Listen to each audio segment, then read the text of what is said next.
All right, and good evening, everyone. Welcome back, or welcome, really, for the first week of Season 11, our first sprint weekend, first sprint week, I should say, of the new season, GT4s, GT3s, this time by for OMEC, and I am joined here in the booth. I'm Fettuccini, by the way. I don't think I fully said it at the top of the order.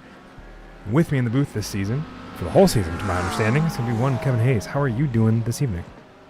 I am great. It will be me the whole season. Excited to kick off season 11 here.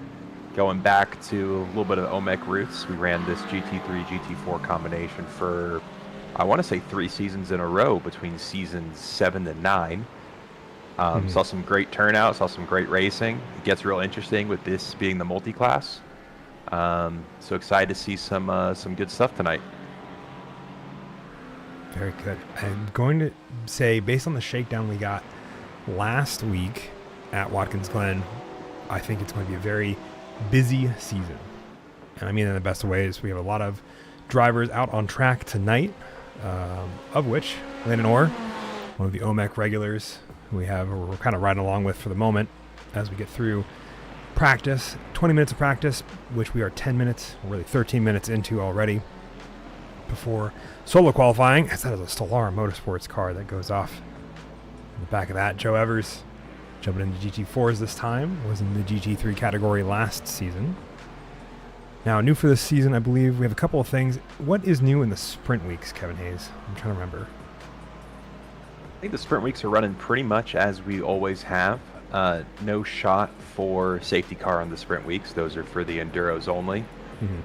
New this season, though, obviously we talked about a little bit last week, is our new safety car procedure. So we'll probably see that in action at some point this season. It's all at random. The other thing is we're giving a little more practice time to the drivers going into the enduro weeks. Traditionally on the enduro weeks, you would jump straight into a 20-minute qualifying at 6:30 Central. Okay. This season, we are opening up those lobbies at 5:30 Central for an hour-long open practice that then rolls into that 20-minute qualifying at 6:30. So should hopefully let people get a little more time in if they don't get a chance to practice during the week or on the Monday night before the race. So Tuesday nights are a little bit longer for the drivers those weeks, but hopefully that lets us see some more competitive racing as they're a little more comfortable with the cars going into the 90-minute enduros. Yeah, I think it's something that'll be very good for them getting into those 90-minute enduro weekends. Is a little more time to get into the kind of the feel and the groove of the track versus some of the other what we've had in previous seasons without that, and just jumping into the kind of open qualifying for 30 minutes prior to the race, especially for people that don't have a whole lot of time to dedicate to practice prior to the night of the race. I think it'll be good to see. Good to see how that adjusts the racecraft going forward.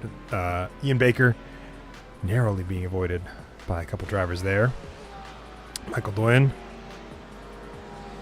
also coming through the last couple corners. Red Bull Ring. Are you familiar with Red Bull Ring? Do you love Red Bull Ring, or do you hate Red Bull Ring? I love this track. This is a great track in pretty much any car.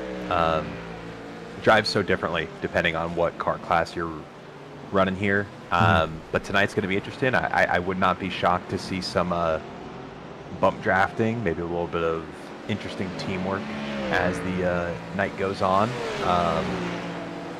Big power circuit, which is going to be fun to see because we go straight from here over to the Hungaroring after this at 7:45, which is going to be a little more of a technical, tight and twisty event. They call it in F1 is Monaco without the walls, but those walls there are still pretty close. So you're going to see, here it's pretty easy to navigate around the slower traffic for these GT3 drivers, but I think as we get into the Hungaroring, it's going to be a little more interesting. There's a lot of corners that are pretty much one line through it, and the GT3s are going to be significantly faster through some of those corners. So don't be surprised to see some drivers get frustrated, getting caught up behind traffic, and maybe poking their nose in some places that they wouldn't traditionally try to get around someone at. Fantastic. I think, man, like you said, with the way these tracks are, I think the duality between kind of this more power circuit of Red Bull Ring and the Hungaroring, which we've seen in a couple of seasons as we go 3 wide down the start-finish stretch here with Marcus Osborne, as well as the number 311 of Joshua Harless, and The GT4 also wrapped up in that mix of the 150 Tim Schafer. I think it'll be really cool to see who does well here versus who does well on the more technical sort of Hungaroring. Like you said, Monaco without the walls, but the walls aren't too far, much further away, so it's not really like they're gone. They just are a little bit further back for giving you a little more grace than you would have in a true street circuit. But it has very much a street circuit drive to it. Hungaroring does.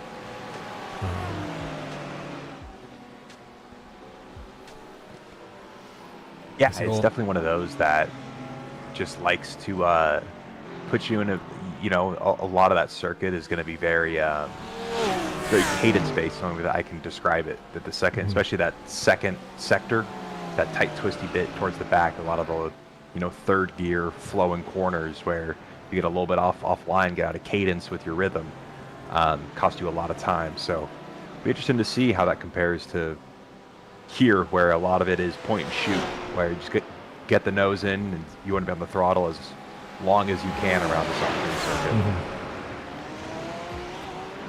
See that here in kind of practice. We're kind of jumping around, seeing who's driving and where they're at kind of in terms of times as well as their understanding of the circuit.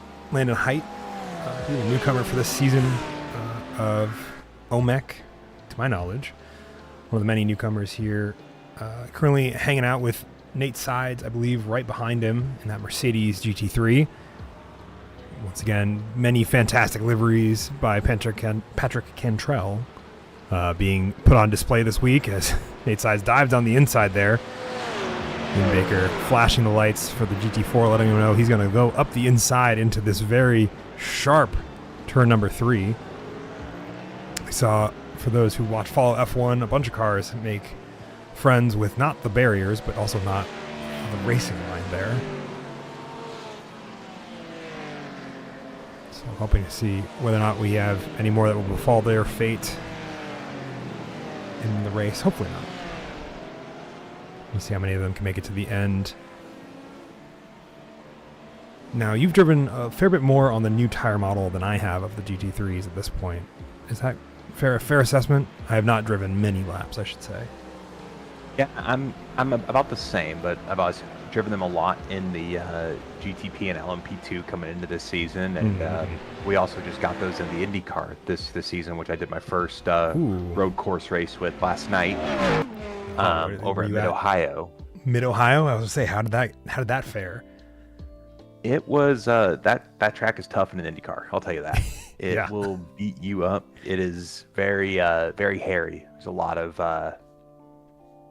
corners that are trying to chew you up and spit you out. The back end loves to get kicked around there. So you're driving off the rears in a car that has, 750, 800 horsepower and weighs almost nothing. Man.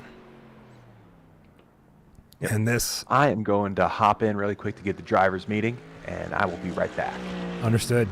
While you do that, we will be taking a quick outlap and probably doing a quick onboard ride with one Patrick Cantrell, the individual of currently driving for Project Zoomies this season in the Teams Championship. I think in future weeks we'll be able to pull up those stats and where everybody's standing as they go into the respective weeks of season 11 to see where those various championships are going to come down to, whatever battles may exist out on the track.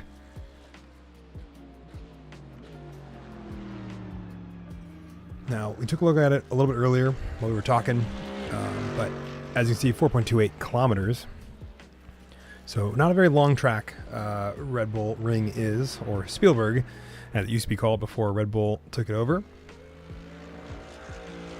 And it's got a handful of corners, good number of them, I should say.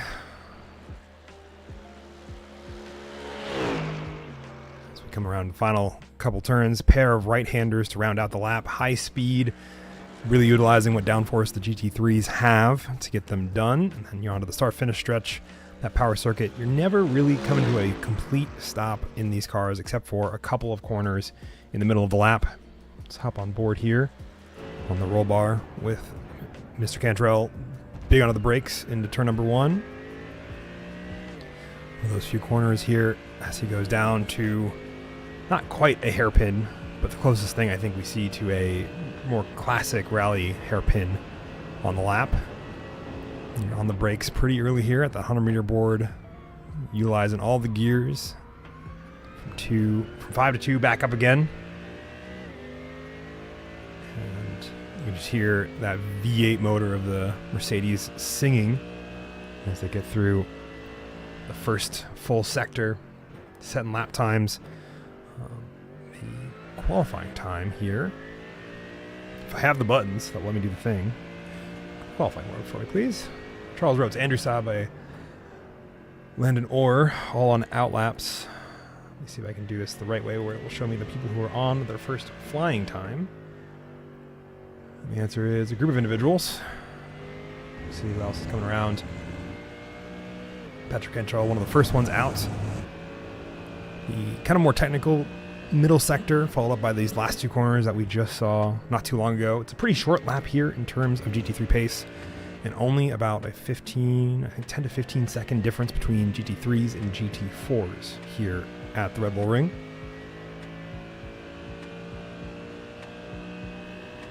Patrick Cantrell setting a time of 1:31.64, about half a second down from Kevin Medina, who takes the provisional pole, at least initially. Joshua Harless and Kevin Collado also not setting lap times on their first laps, having off tracks. Sean Harvey getting at 1:39.11. Khalil McIntyre setting, I think it's McIntyre, setting that 1:32.71 to go second. Dan Griffin and Nate Sides both dethroning all of the people I've just mentioned for the top few spots, with the exception of Kevin Medina still sitting in third. A bunch more coming in. Luke Plaisance, Marcus Osborne, Ian Baker, Chris Wells, Gary Yee, Tim Schaefer, Devin Adams, Kyle Orvetz, a lot of our GT4 drivers. See if any of them are still out setting a lap time here. See if Tyler Roberts has set a lap yet. He is not. We'll see what it's going to look a little similar because both the GT3 and GT4 Mercedes are kind of based off of the same chassis. So the inside looks a little similar, but it sounds a little different. A little quieter, a little more subdued because it has less adjustments made to it than its GT3 counterpart. But as you can see, kind of with that 1:39.1, it's not even 10 seconds. I was a little overzealous. Actually, I was maybe close. It was 9 seconds from our current, I believe, provisional GT4 driver floating around on circuit. As I look here, none of them have classes. That is why they look like this. Cool. Wow. Carrying sauce dog water this week. It is very possible. So I'm just going to get rid of these for right now. And we'll worry about it later.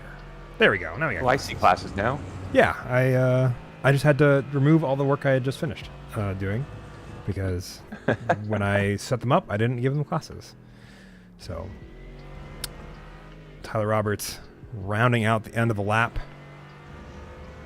And as he does so, and you have finished your driver's briefing. What does the driver's briefing usually entail for those of us who are unfamiliar with how the driver's briefing works on the broadcasting side? What does it look like? Yeah. First and foremost, just reminding everybody that nobody here is a professional. We're all here to have a good time. It is serious. We do want to take this, it's good competitive fun. But no one's perfect. People are going to make mistakes. I mean, we've all seen even professional racing. Those guys are making mistakes when you're driving on the edge of what the car is capable of. So kind of remind them of that. Remind them of, this is multi-class. You gotta pass safely if you're a faster driver, and if you're a slower driver, it could be beneficial to let somebody by before a corner so they don't slow you down later. Remind them that it's a sprint race. The usual stuff. Just let everyone know, hey, here's the rules of engagement going in. Here's what to expect. Remind them that there is a safety bonus for all weeks in these sprint races. They get a 1 point bonus to their total for the season if they finish the race with less than a 7x. In the enduros, that is a 2-point bonus. So obviously a longer race, we reward them with double. So 2 safety points on offer, safety bonus points on offer, both sprint and enduro weekends. But on sprint weekends, you have a chance to earn one in one race, and you might not earn it in the other. Interesting. It really prioritizes that kind of clean driving behavior that we're looking to foster, as always, in this community, from my understanding, by giving that safety bonus out. Absolutely. Yeah, you want people to race hard, but you don't want anyone... We don't want to see a lot of crashes, right? They are spectacular on the broadcast, but, you know, when you take out a bunch of people in the field, it's not something that you want to see. So you want to see as clean driving as you can. Hard but fair, I think, is what we'd call it. I think hard but fair is a good way to, I would describe this league, and especially this league's administration, in terms of how it wants drivers to race, like you said just now, hard but fair. I think by far one of the cleanest leagues I've seen ever, of the ones that I've called, and that's a very tight margin of cars, or of groups, that all are very very talented, as well as very respectful of literally everyone they drive with. So it's a good bunch of folks, put it that way. Yeah, and I mean, and speaking of a tight field, I mean, we've got a 4/10 gap between Nate in first and Nicholas Maynard, who's currently qualified second. Wow.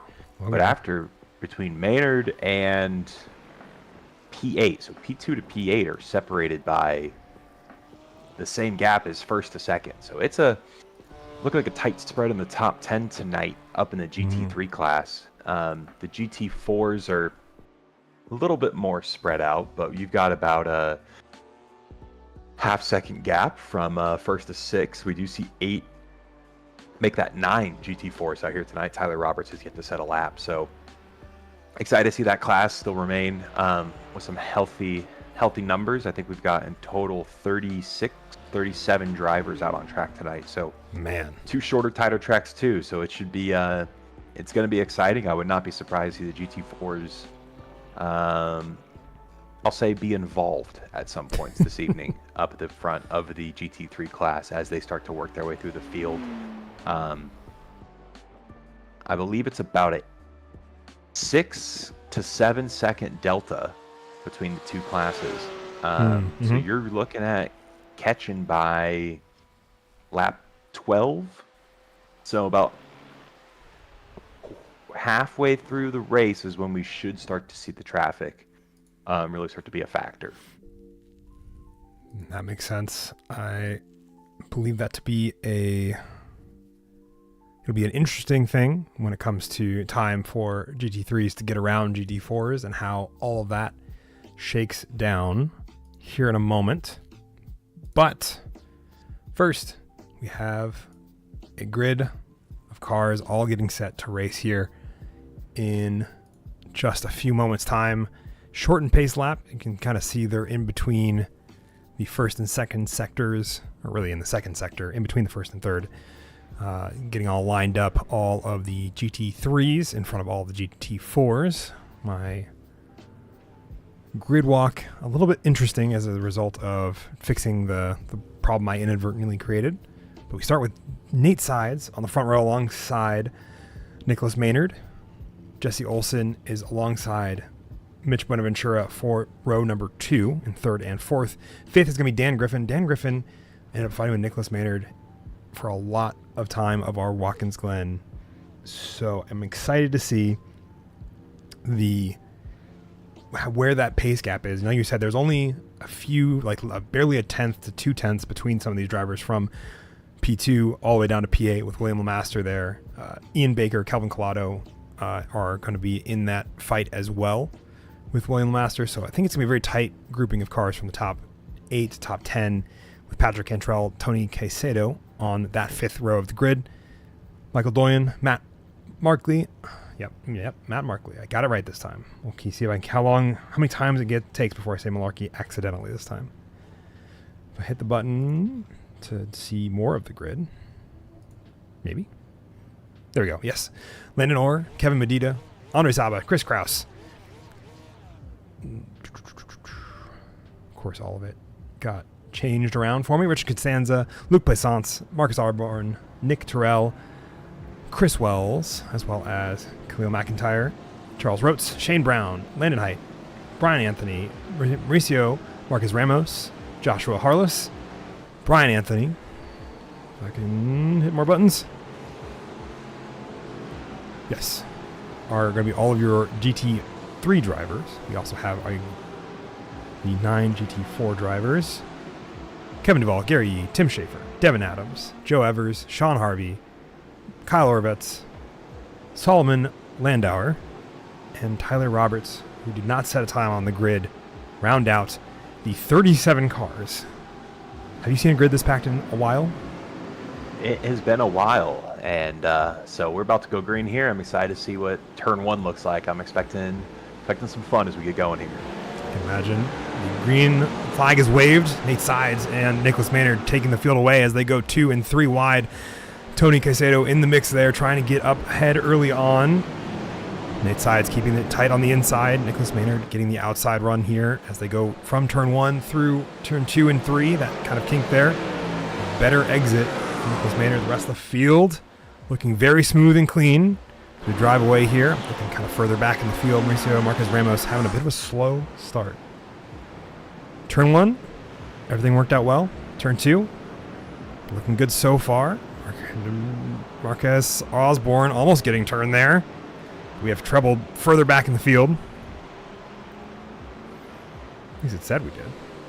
Oh, goodness. Even behind that, at the GT4 start, it was a mess. They wrecked before they made the start-finish line. Okay, we'll take a look at that in just a moment. I'm making sure that I'm... The crash thing I see here is just slow cars. And the answer is, it is in fact just slow A little bit of contact there between the Mustang. Yeah. The orange Mustang is Marcus. Yes. We got a couple cars. The orange cow Mustang is Marcus Osborne. The pink cow car is Chris Kraus. And if I'm wrong on that, I'm wrong on that. The Veterans United cars, Richard Costanza and Michael Doyen have the same paint scheme as well. I believe Doyen's in the blue banner and Costanza's in the red banner. Yes. So if you look at Tim Schaefer here, watch what happens. So Gary Yee comes in, and he just kind of holds him tight, and I think Tim just washes out on exit. Yeah. Let's see if we can get and another... it takes them both. I think Gary may have avoided the wall, but then as Tim comes around here, cold tires, he loses it. Yeah. Okay. And it snaps back. And something else happened to that blue Aston Martin as well. Yeah, Joe Evers in that blue Aston Martin. Let's see if we take another look back at the start here. What happens if he gets collected in Gary Yee spinning around is my thought process here. Or he just washes out similarly. We'll see. Oh no, the brake check. Oh, he gets in the back of Schaefer. Yeah. As Schaefer breaks for it. Keeps it otherwise planted though. All right. As we've been looking at that, the rest of the field having a pretty successful first opening couple corners. Nate Sides, Nicholas Maynard getting into lap number 2, still fighting each other for those positions. Jesse Olson and Dan Griffin duking it out for third. So we can kind of see if we ride along board here for a quick moment in that Ford Mustang of Dan Griffin. He is riding right behind Jesse Olson, looking for that pass on that number 88 car, late on the brakes. Gets in real close, washing out on exit. So, from what you know of these cars, the front engine versus mid-engine battle, where is the ideal place that Dan Griffin would make the pass here? You know, I think Dan being in the Mustang, he's already going to be in that draft. You're going to see this here. Jesse's probably going to hold the inside as much as he can, try to force Dan around the outside. Mm-hmm. The Acura's going to be a little bit better on the brakes, so Dan's got to be real aggressive here. He gets on the brakes hard, tries to hang it, and it's never going to really work there, going around the outside. But they did give him a good run, and this might be the moment. I'll say that over-under works so well in that corner. You see it in all types of cars, from Formula cars to this GT machinery. And now he has the inside, but he's also late on the brakes, forcing the 2 wide. There's no contact. These two are in it. Jesse Olsen now has the inside line going to the next pair of left-handers, but Dan has the pace to get around him. Keep working his way back up the field into that fight with Nicholas Maynard and Nate Sides moving up the road. Very expert over-under, I believe, happening there. You know, and once again, like last week, the top 3 cars are all front-engined. Huh. They're all different makes. Is that a driver thing, or are the front-engine cars now the meta with the new tire model? Yeah. I've always been a engine guy myself, so this is interesting to see. It is. I'm also curious. A lot of our front runners in general are either front engine or rear engine with all of these Porsches in the middle of the pack. A lot of Porsches in the middle of the pack. I think the only people who are mid-engine vehicles up in that top 8 are going to be Kelvin Colados in the Lamborghini, which is an odd choice, I think, compared to previous seasons. And then there's an Acura, which is Jesse Olsen up ahead. You see Collado try to make a move around this outside. Yeah. He's not able to do the over-under, and kind of gets hung out there. And I'm interested to see if Mitch sizes him up here. He's looking at just hoping that something happens here. Yeah, I think Mitch is biding his time and waiting here because these two are still too wide going into turn number 5 here. I believe it's turn number 5. So correct me on that if I'm wrong. One of these buttons does the thing. It does a cool little track map. I think Mitch is just waiting for the spot to take the positions away from both of them as he swings around the outside of Kelvin Collado. Kelvin Collado not a really good spot to really fight it too much. Keeps it too wide here. Slides in behind. Fortunate place to be. Tony Caicedo and William Lamaster are swapping positions behind them as well. You know, and I would not be shocked to see Mitch trying to get as far away from Tony as he can. Those two have had plenty of battles in the past. Oh, Tony's got a little wide there. I jinxed him. He had a little bit of an off. Plenty of battles or altercations in the past, and so it's always a good time when those two are trying to take up the same real estate on the racetrack. Mm-hmm.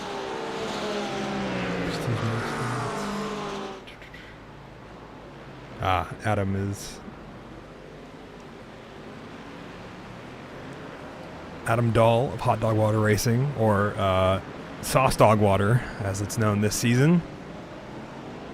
Not available to join in on the festivities week, but asking about if there's any black flags. None that we saw. No meatballs for any of those drivers that I saw. Nobody's coming for a pit lane. Tim Schaefer from his incident there early on. He was the only one to come in. Solomon Landauer, Gary Yee on a recovery drive, trying to get back up the order here in GT4. Very nicely made pass by Gary Yee.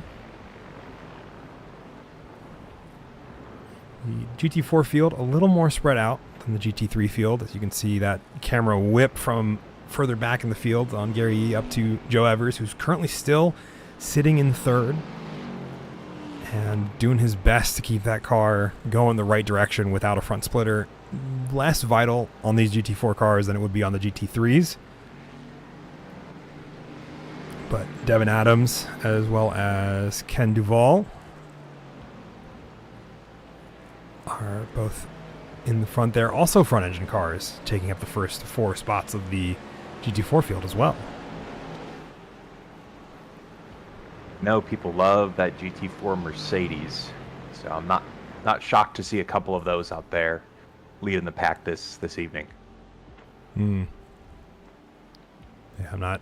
I think our most prevalent GT4 make, with a second place being right now the Porsche, and then the one lone Aston Martin of Joe Evers. You know, he's in the middle of making a move right now. I'm going to pull Marcus into the booth. Let's give him Let's hop in with Marcus because he got upset. Let's last hop week. on the gyro cam with Marcus real quick. He's chasing down Chris Wells, and I'm going to try to annoy him as he does it. All right. Mr. Osborne. Hello. You mentioned that you didn't appreciate not being called into the booth last week, so I'm making sure to call you in at the least opportune time for you as you approach Chris Wells here. How's the car feel tonight on the new tires? It's feeling good until the back end steps out there on that turn 4. We've noticed. Don't worry, trend I that still there's have a lot an entire 1X until I get a drive-through, so I'm feeling confident. You're already at 9. That was And there's quick. 10. There's the drive-through. That's good. There it is. This was a good learning lesson. Well, good. So for the people who are watching who just asked about black flags, there's your first one. We were on board with Marcus Osborne as he failed to comply with the race director's track limits. Marcus, how does it feel to be on the other end of being pulled into the booth when you're driving poorly? It's pretty all right. It's a little disorienting. Yeah. Isn't it? I do Yeah, need to miss turn out. Discord up a little bit, but I think it's worth it. The broadcast value that it adds. And You pull me in here whenever you want, buddy. I was going to say the apex is about 3 feet to your right there if you want to brake on time and reach that next time. But appreciate you joining us. Good luck chasing down Chris Wells, and have fun serving that penalty. Thank you, guys. I owed him one. And as he continues to take these wide apexes to not hit Chris Wells, Joshua Harless right behind him, looking to make the inside dive here. Late on the brakes. Marcus gives him plenty of space.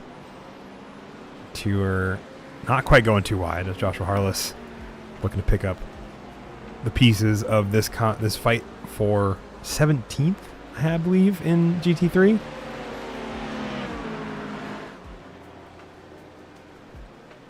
And lunge up the inside as Marcus has to take that black flag penalty sometime soon. I believe within the next lap. If he doesn't come in at the end of the next lap, he gets disqualified. Discord kidnapping is part of the C for challenge. That is very true. Tyler Roberts has been labeled as crashed. Let's take a look. No, what happened to Tyler?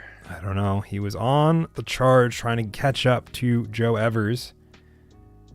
And Joe Evers also goes off track in this same section. So we'll take a look at it. Maybe I'll just hit the play button for us. Oh, a late lunge and a dive. I think he may have just got his braking wrong. And I think so. It was great sportsmanship here to wait for Joe to get going before Tyler decides to go. Yeah. I Fantastic lied. stuff there. As you saw Joe beach in the background there. Yeah. He was waiting struggling to get out until of the gravel. Joe jumped to the pits, I think was what happened there. I see. But I believe you're correct with the missing the braking marker and running too far back as a result.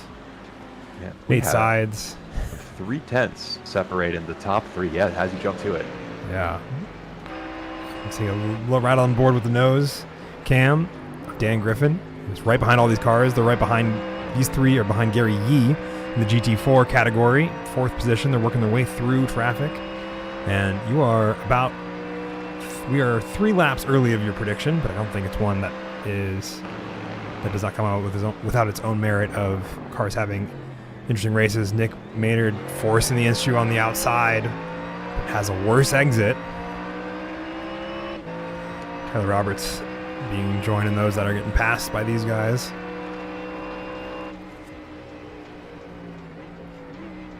Oh, Nate Sides. something happened to Nate there. Runs off into the off there. It's like he didn't hit the brakes. It looks like he didn't. See what happened He is here. still sitting there. I am wondering if he had an equipment failure. It definitely looks like he had an equipment failure of some kind, because the car doesn't seem to want to turn. No, he is still sat there. He hasn't even reset to the pits yet. No input there from him to go left or right. And that's a real shame. He was running a great Yeah. race out there in the lead. Hate to see a mechanical failure like that. Yeah. As we call that here. That's the closest thing we have to it. Mechanical failure of sorts. Unfortunately, makes our 3-way battle for the podium a 2-way battle.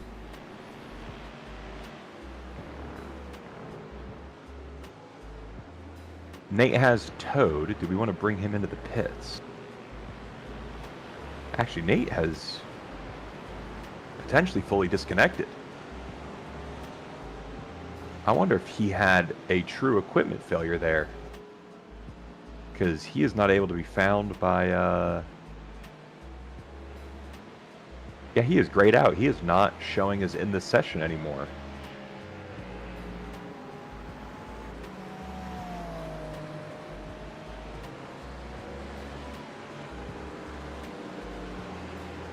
I think we got to bring Nate in.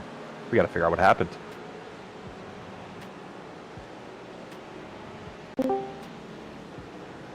Nate Sides. Yeah, Mechanical failure? my game froze. That's what we figured up here. Is what it looked like. I'm sorry, I'm man. just glad. I don't think. Did I hit anybody else? I don't No. think I did. You went straight left into the wall and just kind of rode it up the gravel trap. Your car didn't have almost any damage. Yeah. Yeah. That's good. I just didn't want to take anybody else out. Yeah, nope. It was I thought your brake pedal disconnected or wheel disconnected or something. So Nah, just straight up froze and yeah. well, I want to say you were running a great race up Yeah, until thank you. the mechanical issue, but we just wanted to check in what happened. I'm sure you don't want to talk to us right now. That's fine. It is what it is. Well, Had it happen in that case- before. I'm sure it'll happen again. It's happened to the best of us. Yeah. So you gonna come out to Hungaroring still? Oh, I'm gonna get back in the race. Might as well. Ah, beautiful. We love to hear it. Yep. All right, man. Good All luck. right. Fantastic Yep. stuff. Mauricio Marquez Ramos not giving Chris Wells any room as they go too wide in the start-finish stretch. Marquez Ramos really pinching Chris Wells to that racing line and the outside. Works his way around. Up 10 positions for Marquez Ramos from the start of the race.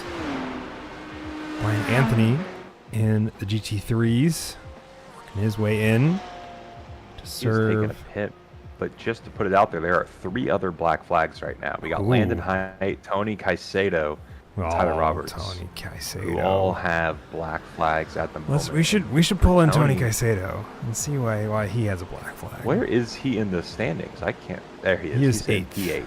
Yeah, I'm just curious why he did to get a black flag. Okay, he's coming in right now. All right, Tony. I don't even want to hear about it. It's a really bad night right now. Okay. No, seriously, the amount of shit that I've gone through tonight, I don't even want to. Okay. I get home with 15 minutes. And that was Tony Caicedo. Just for Tony. I don't think we wanted that on the broadcast. I agree. I don't disagree with you there. I feel bad for him. I hope his night improves as this race goes on, as well as Hungaroring.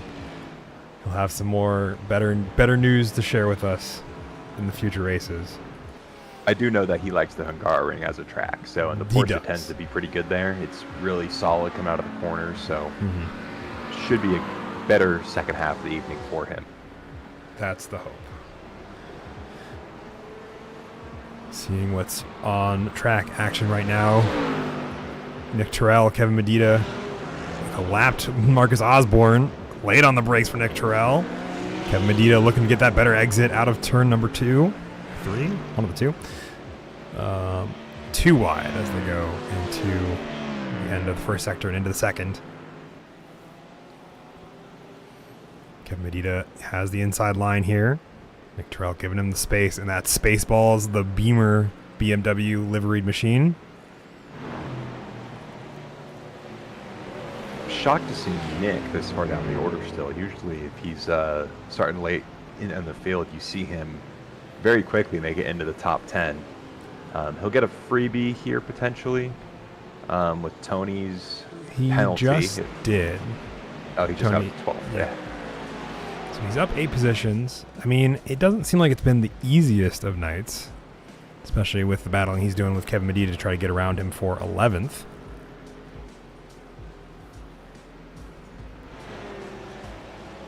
You know, and 2 cars up in front of him. Mm-hmm. I want to give a big shout out to Chris Kraus. He's driving a great race so far, up in 10th at the moment. Mm-hmm. After a couple seasons out of the car, being in the booth, it's nice to see him mixing it up in the top 10. I'm sure Medina and Nick are going to do their best to change that here shortly as they are starting to chase him down throughout their own battle. Adam is loving the forceful interview ejections. Not used to hearing it happen to others.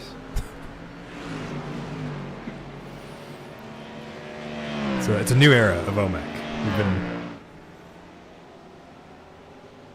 given power to do broadcasting stuff, and we'll wield it as willy-nilly as we feel like. You know, I'll even let people have beef with other drivers in this, but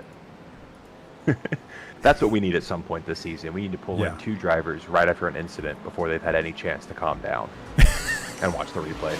Just raw, unfiltered opinion. I think that's what we're going to go for on that one. Let them hash it out, kiss and make up, and move on with their evening. I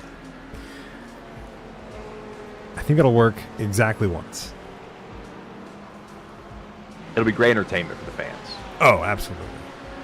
Kelvin Collado, labeled as crashed. And that is even going backwards down the start-finish stretch. And then a spun Tim Schaefer as well. Making for a rather unique situation here. Kelvin Collado trying to do the Austin Powers 20,000 point turn to get that car going back in the right direction without also messing up anybody on the racing line. Fantastic amount of patience from him. Is it just a self-spin that led to that? I'm curious. Let's take a quick look at the replay. See what it'll show us here. Goes into that Curious final if he corner. clipped that inside sausage curb, or did he get on the outside? He went think out he too far. Clipped the inside, and then it didn't settle because he went out too far. I think a mix of both. Yeah, these do have... Good heads-up driving from Andre Saba there. Keeping that car going the right direction. Patrick And I Cantrell. believe we do have the 3D curbs here, so that exit curb can really unsettle the car if you get a little bit too far out wide. And yeah, it does. Did Tim Schaefer get a little help there from the Mustang? Here, let's look at Tim Schaefer specifically. I think the answer might be maybe. I'll have to look at whether or not Was Marcus it the Osborne. namesake himself who gave him a little help? I don't think so. Look No. between how far these cars are. He got on the sausage curb on the inside. Definitely gave Marcus a little scare, I'm sure. Marcus avoiding that there. Opening up that steering to let that car go wide. Keeps it all planted. So. Cullen moving back the right direction. Nicholas Maynard 0.6 ahead of Dan Griffin. Dan Griffin, up until recently, had set the fastest... No, still has the fastest lap of the race with a 1:29.12. And still running about a 10th faster than Nicholas Maynard, who most recently did a 1:29.39. Dan Griffin doing a 1:29.21 right behind him. Keeping that gap nice and close. I think Ian Baker and Mitch Bonaventura battle for fourth. A bit of gaps forming as this race is kind of reaching its midpoint. Khalil McIntyre, another driver hopping in, take a drive-through penalty, another one of our black flag incidents. Do we want fake beef from Adam Dahl? since that's what hot dogs are. I think the answer is potentially. I can't wait for Hot Dog Water to get their Beef Franks, maybe Nathan's Hot Dog sponsorship. You want to talk about a group of people who are fully deserving of a hot dog sponsorship. It is that group. Maybe sponsored by Costco hot dogs themselves. Costco hot dogs, Hebrew Nationals, Nathan's. There are a fantastic number of hot dog companies that would all, I think, really benefit from sponsorship to the Hot Dog Water and a GT3 team. Sauce dog water, I should say. I'm going to put this out on the air today, so I hold myself to it. By the end of the season 11, I will release a Hot Dog Water crossover OMEC, at least a t-shirt. I will make and release that probably, hopefully, in Hot Dog Water brownish red color. I feel like that'd be so fitting. I believe OMEC would give you Hot Dog Water logo on there. I think it'd be fantastic. Tuning in late to see Marcus in 27th. Jocelyn, we also Love watching Marcus Osborne be in 27th because he took a black flag at the 10-minute mark or 15-minute mark. Excuse me. He is attempting to unlap himself from his own teammate, which is it's led to some great visuals as the two cow Mustangs around the track. They are great looking cars, I gotta say. When you have them right with each other. He's also might be running defense for his teammate against Tony here, try to slow Tony up as Tony Caicedo tries to make some time up after his penalty as well. Yeah, I'd say it's very possible. Solomon Landauer, another driver, also in for their drive-through penalties. We've got a fair bit, but I have to remember that I believe Red Bull Ring's off-tracks limits are pretty stringent by comparison to some tracks. There are definitely some I don't agree with. I'll say that. I've gotten plenty of X's here that I was very confused about. Mm-hmm. It makes close battles definitely interesting as you're both trying to keep all four tires kind of inside that white line. There's a couple places where you want to extend on entry and you can get an X just by overextending a little bit too much. So they take no prisoners here. That's for sure. There's a couple corners at the Hungaroring that are quite similar too. So I wouldn't be surprised in the next 3 to 4 minutes before the end of this race. That is a spun GG4 getting punted by Tony Caicedo. Solomon Landauer. Let's dive back to the start of this crash. I believe it was a self-spin, and then the 3 GT3s behind him following into that incident. Yeah, it goes off track, gets loose, and then Chris Kraus is right there when he rejoins, not really in full control of that car at that point anyway. Poor Tony Caicedo bumps off the front of that car as well. Gives a little bit of fender damage to that Porsche. And then he gets going again. Tony Caicedo back in pit lane, I believe, for maybe a second drive-through. As well as Marcus Osborne weaving down the pit lane straight. I'll hop back on this drive for the lead of the race. 0.3 separate these two cars. Dan Griffin, Nicholas Maynard on a rather fantastic start to their season. Here at OMEC. 4 minutes left on the clock. Almost 3 minutes with 20 seconds. Adam Dahl is holding you to that, Kevin, just so you're aware. He better. I need someone to, because I said that about 3 months ago that I was going to make that t-shirt, and I still have it. So I need to put it out in front of the public so that I feel the stress needed in order to actually do it. Well, I will just start asking you every week until you do it. Every week. Okay. Can do. Battle for the lead. 0.4 separate these two cars as they're coming around.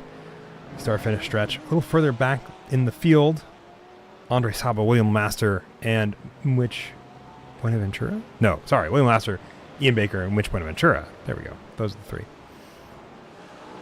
Are all in a battle here for fourth. A battle between Ian Baker and Mitch Buenaventura. Also now having William LeMaster arrive on scene, being about a good half a second faster than the two cars in front of him. So William LeMaster definitely biding his time, trying to find where this car is easiest to get around the two slower cars in front of him. Mauricio Marquez Ramos in pit lane, into the box. I think he's getting, is it tires and everything, or just parking it? Nope. Still there 12 seconds later.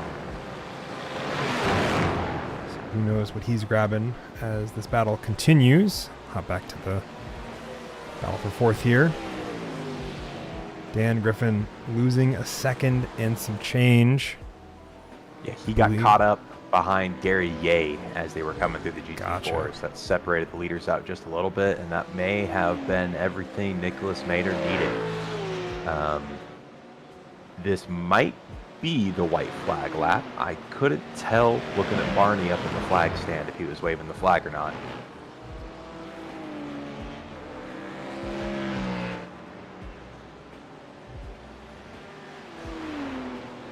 It is the white flag lap. So this is going to be it. And that is exactly what Nicholas Maynard wanted to see coming to the white flag. It's a GT4 in between him and the guy behind him. Just causing issues.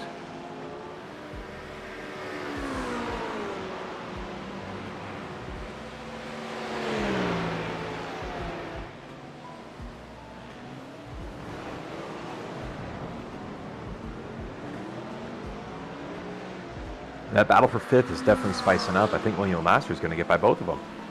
Yeah, I was muted the whole time. I was just trying to talk about that. Super helpful me.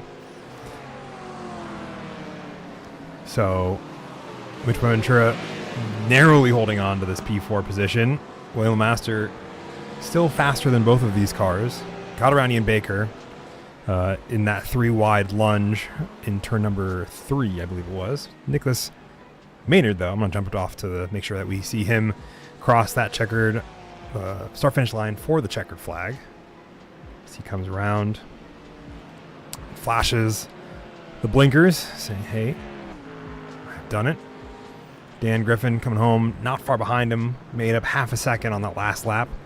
But it wasn't enough to get himself in front of those drivers. Luke Plaisance and Chris Kraus in a battle, heated battle, for P12, or P11, excuse me.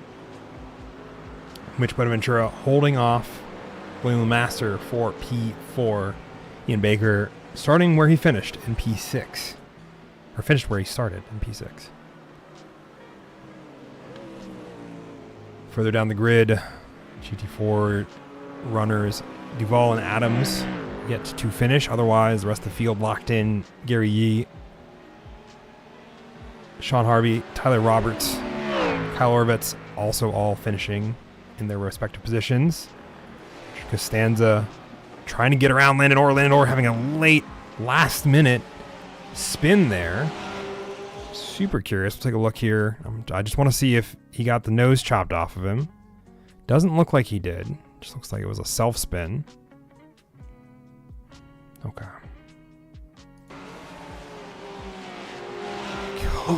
Narrowly misses Chris Wells. As the rest of these drivers come home. And we will soon have, as soon as we get the final two drivers for GT4. I believe Kenny Duvall is going to take home the win there with our very own former broadcast member, Devin Adams, in the American flag Mercedes. It's on brand for him, with Gary Yeh rounding out the podium down there. Gary Yeh, with all those drivers, take a look at the results here. As Marcus does a burnout there. Jump scares with some of those spins. Absolutely. Class set 1? Maybe? Try to hit the results button. And of course it doesn't want to give me results. Because that would make too much sense for it to do the thing I asked it to do, huh? Nope.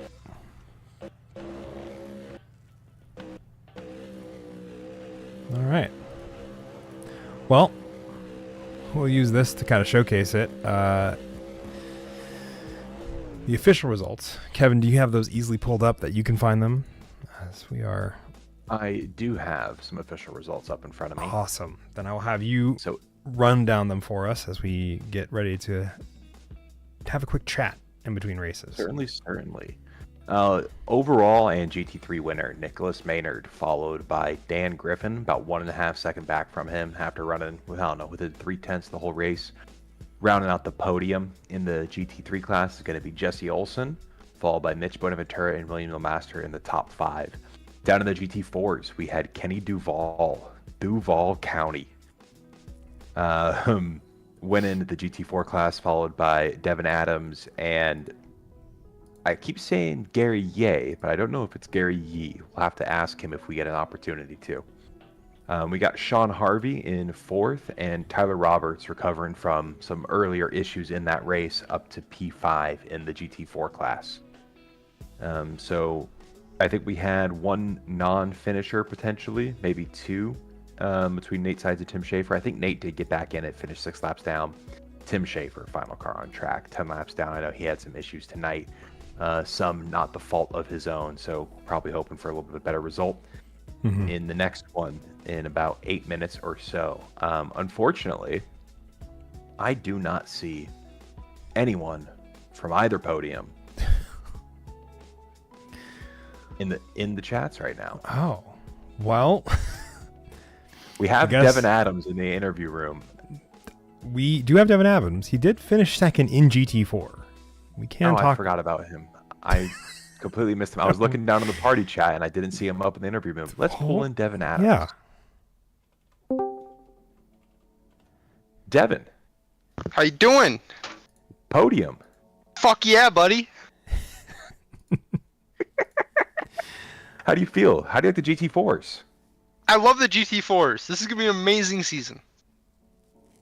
Good. You were a little ways behind the winner. I believe the gap and that race final was about 10 seconds. What do you think you have for Kenny at the Hungaroring?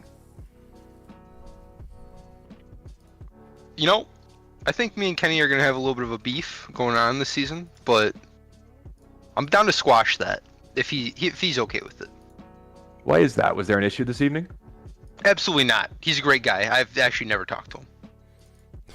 You're just he- already upset because he beat you. No. There's no issue. I just You know what I do imagine want to that. say? Oh, Go go ahead. ahead. No. All you. Mine's non-race related, so I'll wait till after you. Well, I was just gonna say that he's pretty quick. He got me off the gun. That's about it.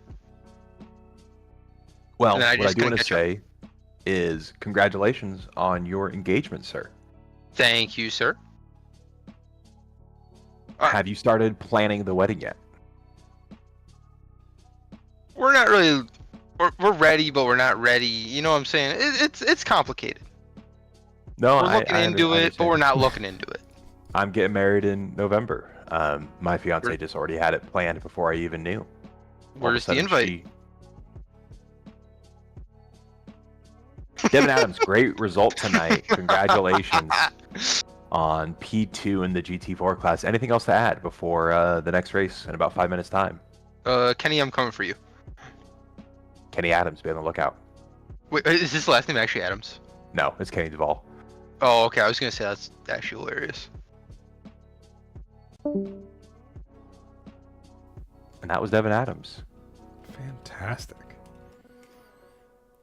Desperately trying to see if I can get our stuff updated to where we can see their names in full bore, properly capitalized, and not with their ranking immediately to the left of their name. I see. And the answer is: Do we want to go to a quick break before the next session? They got a Certainly. 20-minute practice beforehand, Yeah. so get some Let's stop- water. Yeah. Everybody watching, refill the popcorn, go get another beer, whatever you want to do. I think it'll we be will see you. fantastic. 20 minutes here. I think it will be. About 20 minutes, we'll be back. See you, folks.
All right, and we are back for the second race of the first sprint weekend, going from one ring to a very different styled ring. We are at the Hungaroring, the technical track of the two we have this evening. I know we talked about it a little bit earlier, but Monaco without the walls, but the walls are still not far away as we see it from this camera, overlooking most of the track here. And remind me, the last time I think you were here was, at least with OMEC and OMEC related activities, was the first round of OFUC last season, right? I believe so. Yeah, it would have been here. It's probably the last time I've actually raced this track too, to be honest with you. Fantastic. Are they going back there this season? I know that starts up It does. next Thursday, I believe. Mhm. Not this Thursday, but Thursday the 10th. Go back Yes. to the OFUC Season 2. Which That is an incredible is- name. It Incredible name is. for a series. They are not going back to Hungaroring this coming season. Their season leads off with Algarve, Algarve, going to then from there to Fuji, Road America, Magny-Cours. OMG What the Fuck is the mid-season special event for them on August 7th. Then they go to Mugello, back to Barcelona, Catalonia, Spa, and then Monza to round out the season over on OFUC. And those are Thursdays at the same time, 7:30 p.m. start time, with a fixed setup, 30-minute practice, 15-minute open quali, and a 45-minute race for those on Thursdays. I will probably, I would say probably, more than likely, my current plan is to call those as well. So if you want to get in on that action, some sick Formula driving. I know it's a busy night for the sim racing world. There are a lot of things going on Thursday nights. But And I want to add, just for the AI transcript, that's Sure. not swearing. It's OFUC Osborne Formula Endurance Challenge. So we're not swearing. This is not able to be demonetized for that. It is the name of the series. It is the Yes. Osborne Formula Endurance Ultimate Challenge. I'm sorry, or better known in its shortened term as OFUC. Oh, fuck. Yeah. Shit, bro.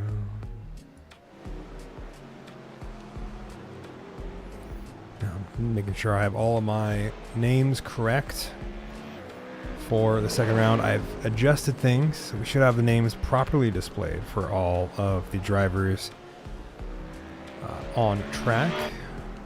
I am curious if you would mind sharing your screen so I can see what you see. Oh, yeah. I stopped doing that, huh? Weird. Okay, I have to keep that in mind when I change channels. It does not leave my It doesn't leave it my rolling. production That's okay. feed on. All right, I apologize. All good. Just want to make sure that I'm not talking about the same thing you're talking about right before you talk about it, because I'm good at doing that so far. It only happened a couple times. And it was right as I was jumping to it. So it felt very seamless, that transition of you like, here's this thing. I'm like, let me display this thing for you. Perfect. No, I think it's Great going- minds. Yeah. So theoretically they think alike, but I don't know if that's always the case, because there are great minds that also think vastly different from other great minds. Anyway, we can get into the weeds of that. But different set of drivers at the top of the field for this one. Sergei Perok, who missed the first round of the evening, setting a very rapid practice time, and he is only about a second behind the leader. Nicholas Maynard setting another fantastic run here. Only 0.2 separate him and Dan Griffin, though.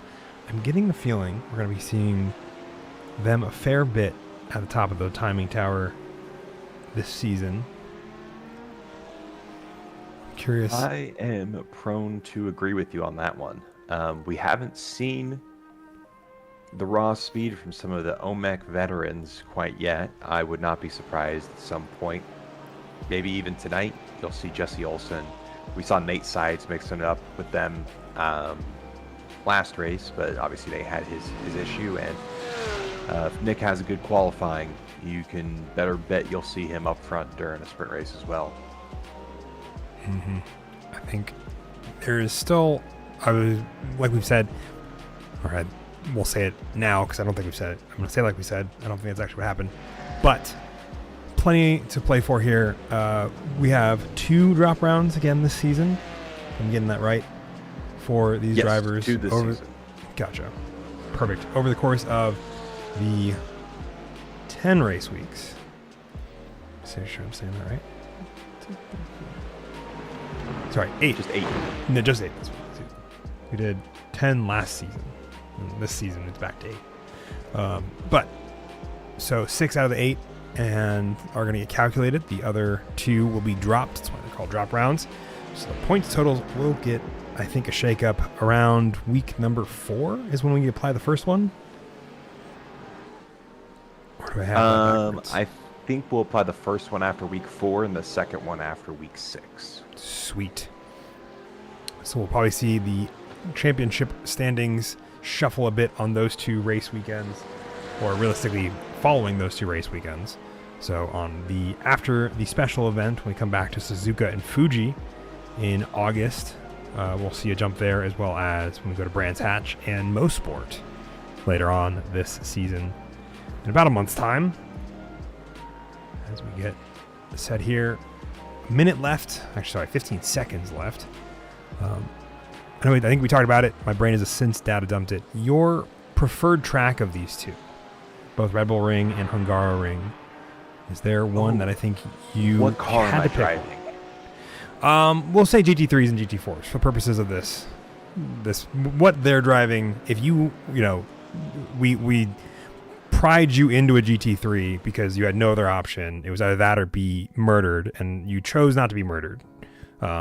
We're going to assume that, because I know you don't like driving GT3s that much. Which one? I think I'm going to go Hungaroring on those 2, just because there's more happening.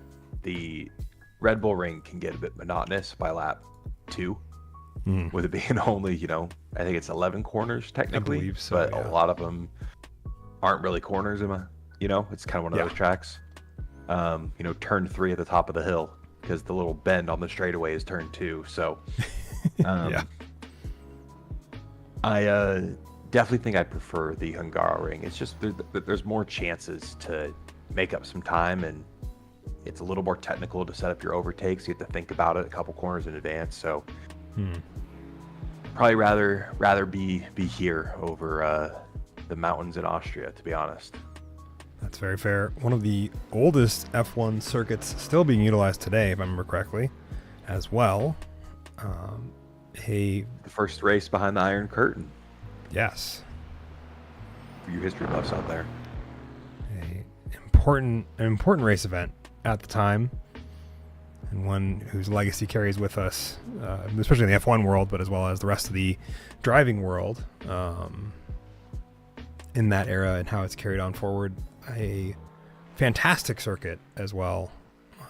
Like you said, very technical, has a lot more types of corners, which I think also makes it very enjoyable of a drive, regardless of what machinery you're in my opinion. As we are watching along with Joe Evers, I'm setting us up for an onboard here to get a feel of what this what this track looks like in a vacuum for these drivers as they gets through the last couple corners, one of the longest straights here besides our finish straight, into a technical hairpin, pair of hairpins really, to round out the lap. Let's see here as I'm hitting some buttons. Take a quick ride along coming out of the final corner. This Aston Martin Racing GT4.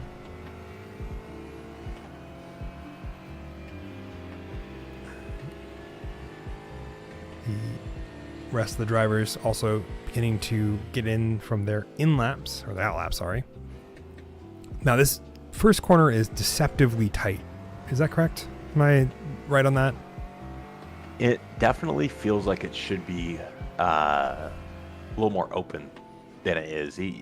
From the top view, it looks like the exit is this big opening, widening corner. And by the time you get to the apex of turn 1, you realize that it's the outside edge of the circuit's creeping up on you really quick. It's definitely a place where you're going to see some off tracks. You're going to see people take some 1Xs there because it'll catch you out, especially if you're trying to make a move. And all of a sudden you are plowing and just understeering right off the circuit.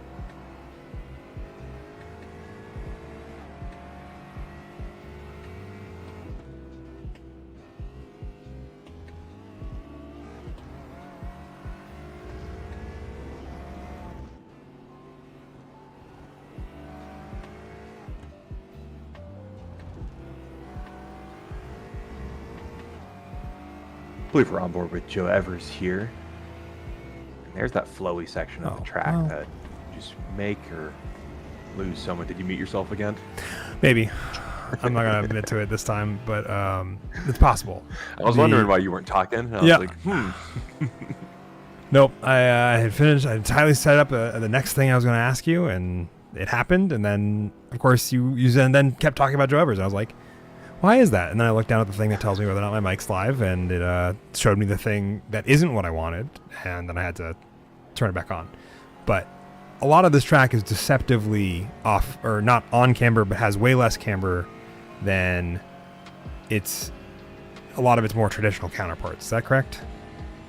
yeah, there's definitely some corners that either they're perfectly flat or, it just looks like it should be giving you more than it is, particularly in that second section.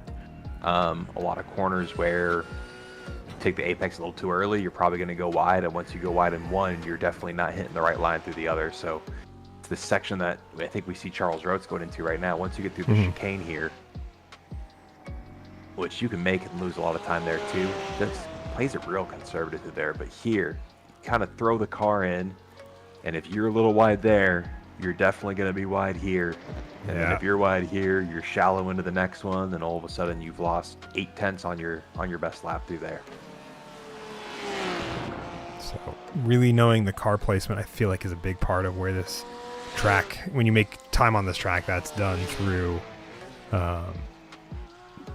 finding being in the right spot on the track, as well as how you're taking the corners. Absolutely. The entry to all of those is what makes those corners. If you get the entry wrong, you are in a real bad spot for the rest of that lap. Gotcha. Kenny Duval not setting a very competitive time with a 156.86. Goes from the top of the timing table to the bottom of the timing table.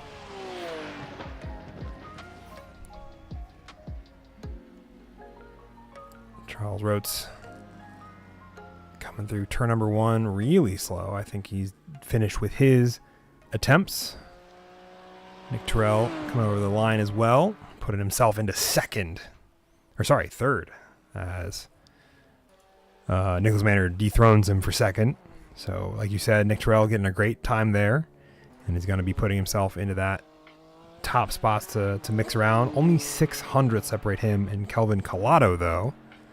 So another fantastic run from Kelvin. I think he's really enjoying this Lamborghini this season, or at least seems to be playing much nicer with him than he had in the past couple seasons of machinery. And I will say he also prefers that BMW GTP, which I've only driven once and wasn't a huge fan of it. So he might have a driving style that I differ with quite a bit, because I'm not a big fan of the Lamborghini either, and he seems to be absolutely loving the way that this car is driving right now.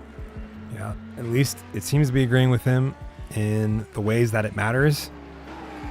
And he is up for personal bests in both of the sectors prior to this. See if he can bring it across the line in one piece. Clean exit out of the final corner there. Coming across the line, gets himself up into third.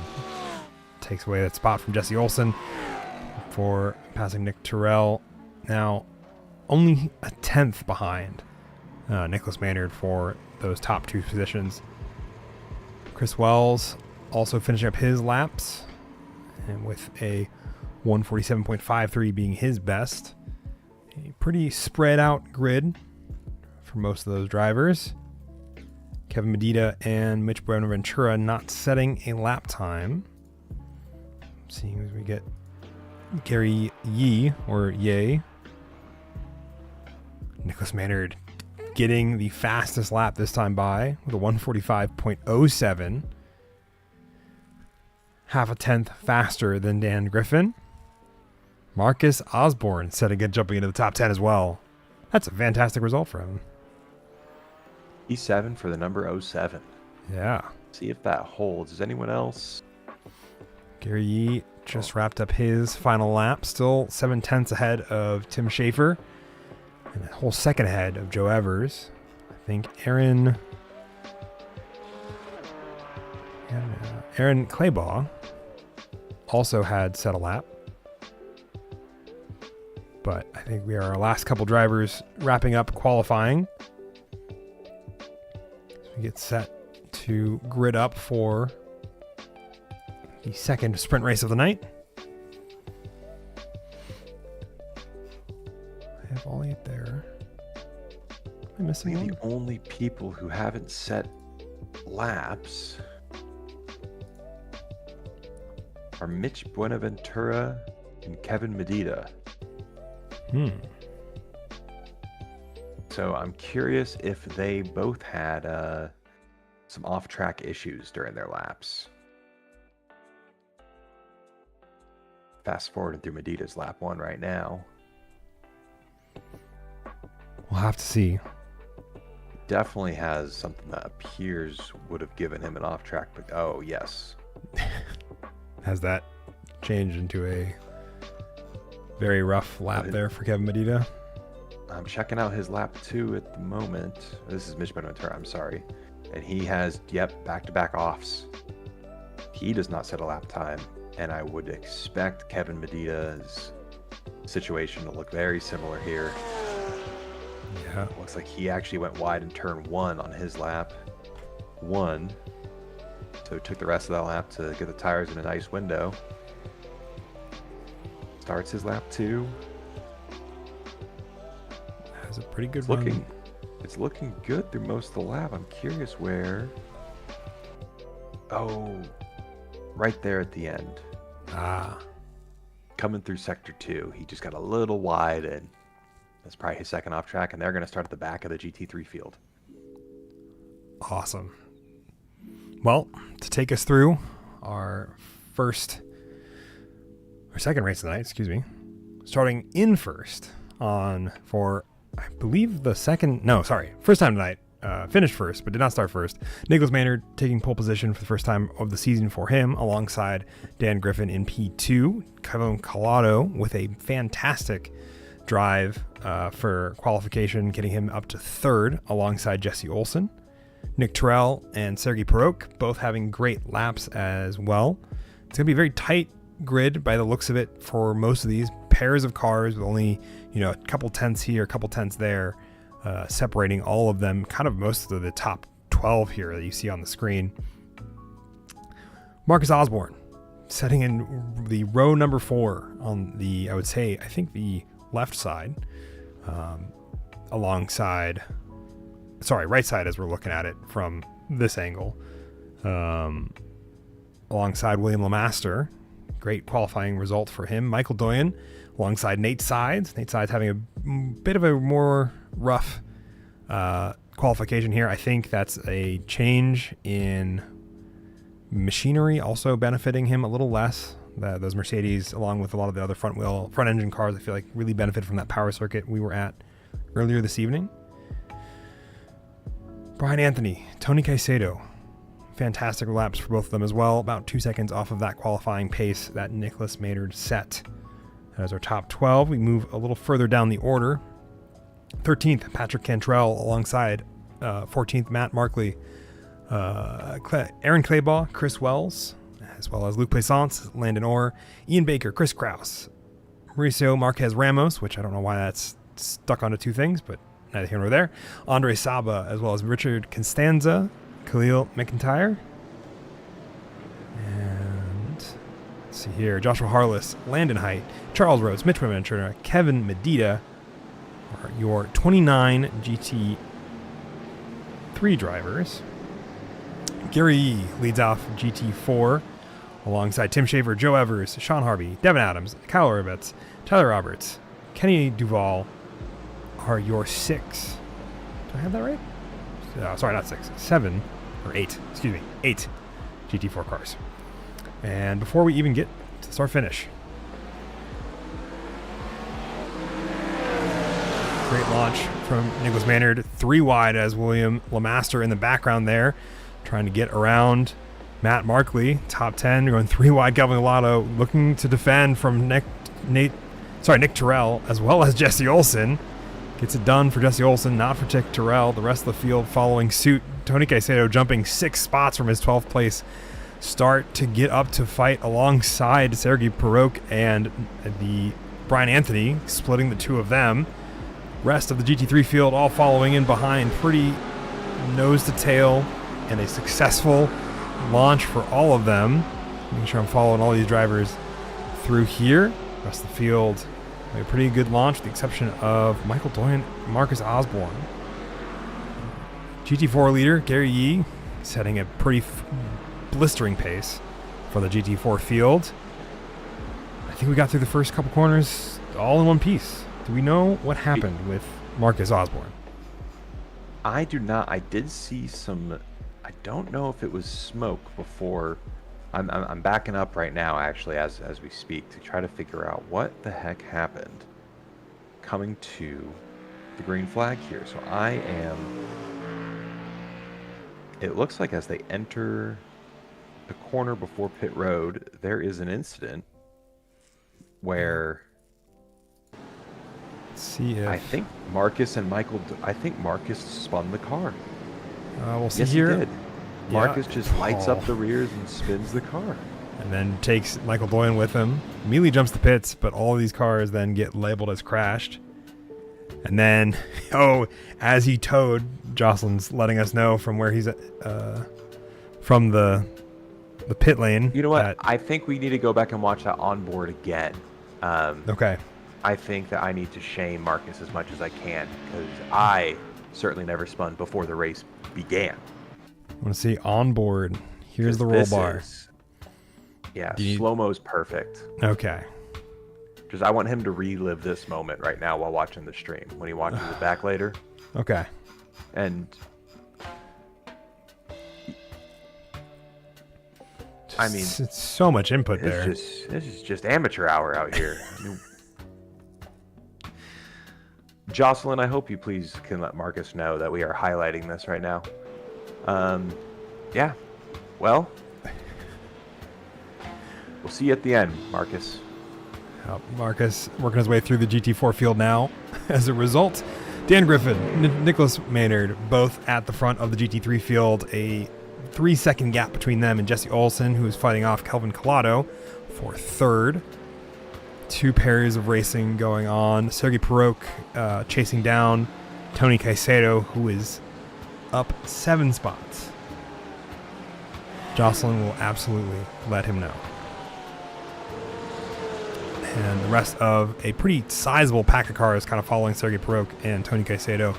From him all the way down to Chris Kraus, there's less than a second gap. Patrick Cantrell. A second gap from him to Chris Kraus, and then another train of cars from him all the way down to Kevin Medina, who's up 8 positions in 21st from where he started. That is a spun Landon Orr. Oh, no. Which I think he had it did not look like a self-spin. It's a very awkward place to be. We'll find out on the replay where he ends up here. He gets on the brakes here, turns, has no one around him. Just a Porsche. Porsche doing Porsche things. That's 69. And they go. Mitch Buenaventura, I think that is, in that 14, shooting for a closing gap. That is the number 14. Kevin Medina as well, looking to try to get through that closing door. Landon Height, Richard Costanza also into the pit box as well, I think, as a result of similar incidents. That has broken up this pack even further in the kind of top 20. Matt Markley defending from Aaron Claybaugh behind him. That Chick-fil-A liveried McLaren, 2 McLarens, duking it out for 14th from the positions they started in.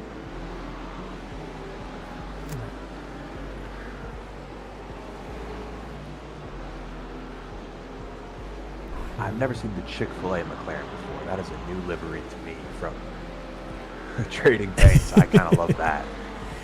I think it is also a new driver. Aaron Claybaugh, I think it is his first night in the league. I don't think we saw him in the first race that I can recall, at least. He goes for the lunge of the inside of Matt Markley, forcing them to go too wide. Behind them, Andre Saba is just waiting for the opportunity to get around both of them because they're both slowing each other down as they get through the final couple hairpins of the lap.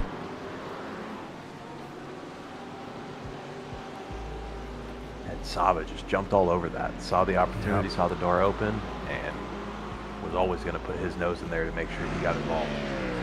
Up 7 positions as well. Andre Saba, another fast driver that I think had a rougher time in qualifying, much similar to kind of Nate Sides as well as Kevin Medina. And both are able to kind of capitalize on some of the mistakes other drivers or fighting that they're doing to get spots back. Nick Terrell finding his way around Sergei Perok. Trying to catch the 4 seconds between him and Tony Caicedo that you can see kind of disappearing out the bottom of the frame. Look at that line of cars behind Sergey there. Yeah. It is an old school F1 truly train that has formed back Probably. behind him. Well, And there's going to be a lot of Masters. action back there as everyone tries to find their spot in line as they get around Sergey there, unless Sergey ups his pace here. Now, Sergey did have one of the fastest laps of this bunch, the next fastest being Brian Anthony, a little ways down, and Patrick Cantrell both had faster laps than Sergey, but the rest of the field trying to figure out how to get around him without slowing themselves down too much. 8 sides right behind this whole train of cars. He's looking for his opportunity to get by Lil Master, not waiting, forcing the issue with Nate Sides, making him go too wide in that final hairpin, looking to capitalize on it. Sergei Perok in the pit lane. Is that for incidents or is that for gas? I don't know. He does not have a black flag. I'm curious if he started with his qualifying setup. That would make sense. We are on lap 5. I'm incorrect. He does have a black flag. It took a minute. That's weird. It popped up while he was in the pits. He does have a black flag, as well as he just cleared it. Landon Cool. Height does as well, as does Brian Anthony. Gotcha. So a couple people already making it to that 10x limit. Ooh, Kevin Medina is labeled as crashed here into turn 1. That's also his 10th incident. He is also going to take a black flag here. We have many drivers already on the way, some with 7, some with 6 incidents. Landon Orr already with 11. He's 5 more for his second at this point. That is Patrick Cantrell's front bumper bouncing around as well. Curious as what happened to cause him to lose that bumper, at least for iRacing to show it. Self spin for him as he gets going here at the front of the top of the order. Nicholas Maynard, Dan Griffin still within a second of each other, still duking it out over the lead. Dan just waiting for that mistake from Nicholas Maynard. Nicholas Maynard just setting the pace, capitalizing on all of the free driving space he has in front of him. 6 seconds between them and Jesse Olsen, who is working his way around a bit of lap traffic there. Just in front of him, I believe that is Landon Height in the 682.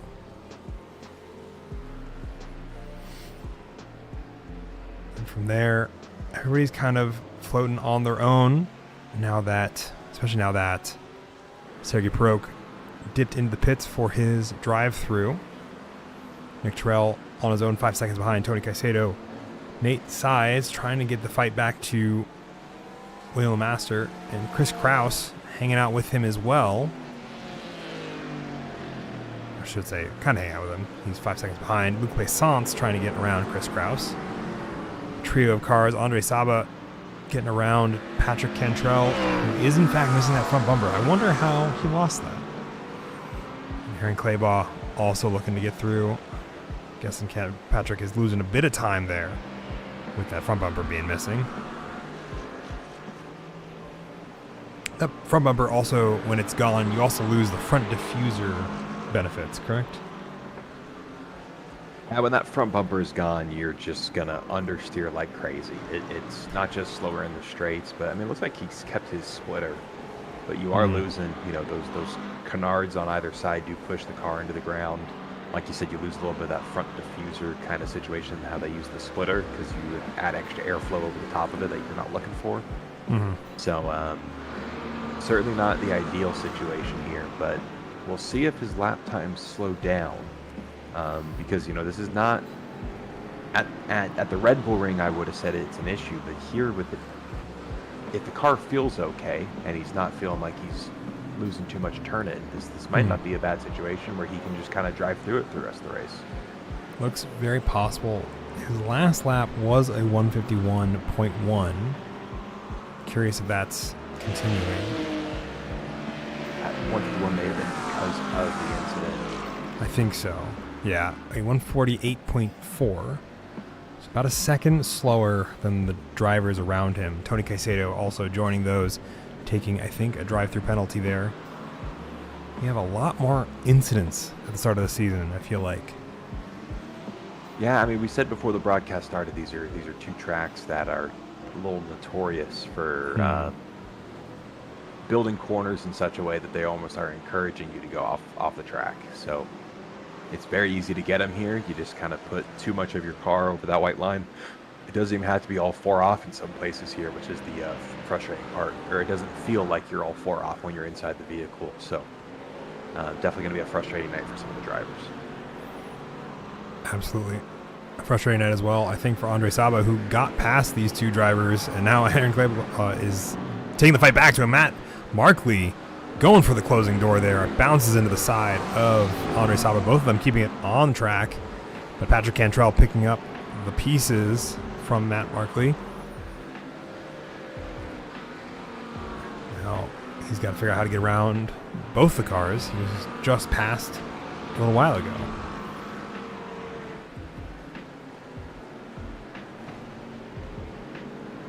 How are the GT4s looking? I think they're all pretty spread out. Looks like Gary Yee leading that pack, followed by Joe Evers and Tim Schaefer. Just want to give them a little bit of love here. Absolutely. As they go and navigate through their race. Gary just pulling away. And then Joe behind him about 8 seconds, which is almost the same gap I think that Gary has to Landon Orr up in the GT3s ahead of him. So Gary pulled out a huge margin there, and Tim's following close behind for P2 on the podium there. Yeah, the fight for P2 I think is not over by any stretch. Joe has the faster lap time in general. The Tim Schaefer has a faster individual lap time for the fastest lap. So I think if Tim's able to kind of rein it back in, he'll, I think, lead himself to a pretty successful result. Sean Harvey, Kenny Duval, about a couple seconds back from both of them. So if it goes terribly wrong, they will be able to pick up the pieces. Richard Costanza working his way back through the field after that kind of early incident, put him a ways back. And then Tyler Roberts also kind of a bit of on a recovery race, up 6 positions, however.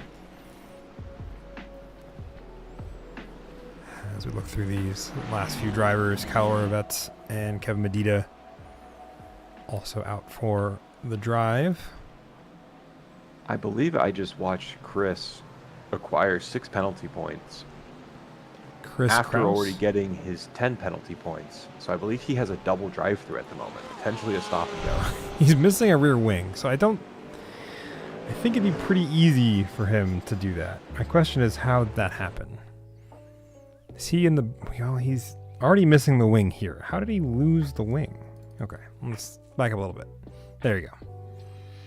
Has the wing late into this final corner onto the start-finish stretch, which I think over-rotates it. Coming out of that, you see the brake lights have already been lit, or they're lit there. Loses it into there, bounces his front nose off there, backs up into the line of traffic. Kind of. Yeah, he's Not kept quite. it out there. I'm curious if he backs it into the wall here, trying to straighten the car up. Lights up the tires. There's a car still there. Oh no. Parks himself right there. Begins to back up again into teammate. He backs into his teammate. Marcus Osborne's Hold on. night goes from bad to worse. I think we need to speak to both of them. I think know we do they're too. Are they both in focus?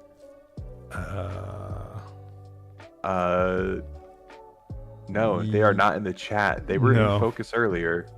They are not even in the Discord right now. So Yeah. that. Oh, I do see Chris in the party chat. I'm sorry. Yeah. Marcus, we don't have. No, I want think both of Marcus has parked it for the evening. I wanted both of them, not just one. Okay. So with that, I think Chris is going to be sending a long apology letter to the namesake of the league here. Lap traffic coming into play for the leaders of this race. Nicholas Maynard, Dan Griffin still duking it out from where they started in their respective positions. Nicholas Maynard a little bit looks for that inside line there on Kenny Duval. Thinks better of it after the window closes, that vortex danger. But Kenny gives them plenty of room to keep running. Chris Wells in front of both of them, also lapped traffic. And we do not have the F1 rules where they must give way, but Nicholas Maynard gives a little bit of a love tap, trying to go push his way through. Dan Griffin hanging out right behind him, and he loses it. Oh no, Dan Griffin into the wall hard and takes Sean Harvey as well as Kenny Duval with him. That car is looking a little sad as he spins it back to the right direction. Kelvin Collado, Jesse Olsen picking up the pieces there. A heartbreak. The 3D curbs or the curbing there always seems to catch out drivers at least once or twice a race because of how... Yeah, but who you don't expect to see it from is your second overall. Yeah, you're 100% correct. It's Almo's curbs. Mustang just snaps on him. Yep. And then, he's on the nowhere brakes, to but there's go. nothing any of them can do there. So they both get collected in that. Tyler Roberts stays out of the way. And Dan Griffin jumps to pits to finish out that race. A 9-second gap between Nicholas Maynard now and Jesse Olsen. First on-track Nicholas, battle.